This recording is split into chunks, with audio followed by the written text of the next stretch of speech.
Order. Thank you, Mr. Speaker. Since the end of summer, like many other members of this House, I've tabled a series of questions to the Health Secretary on issues that are important to my constituents. Most are now way past the 5 sitting days, and I'm still waiting for a response.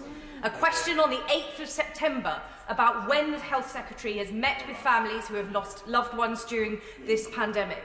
On the 15th of September, about how private sector contracts are letting down people in Luton North who need COVID tests, asking him for data on people trying to get tested in Luton North, asking him to give evidence for the 10 p.m. pub curfew, on targets for this year's flu jabs, on the track and trace app.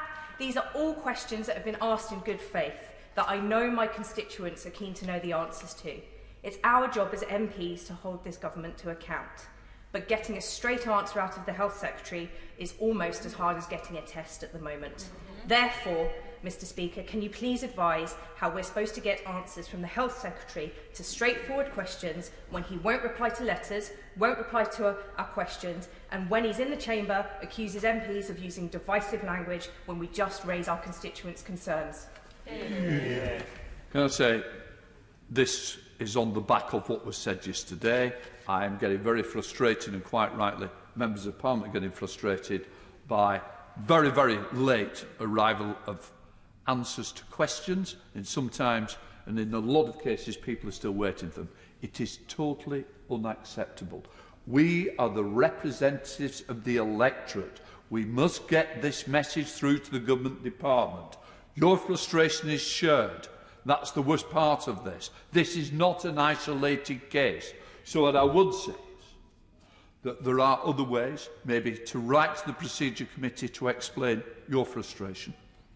Because in the end, it is all members, it's not one particular side, and that's the big issue, that people who we represent want the answers. So I would suggest write to the Procedure Committee. But in the end, the responsibility lies with the Department of Health and Social Care. It's for the Secretary of State to ensure his department is more proactive in the answering of letters. So what I understand that he may have a lot of questions placed to him. In the end, bring the extra staff in, but they must be answered. I will ensure that it's taken up with the Leader of the House again, who I also know is as frustrated as your good self and myself. Right, let us move on.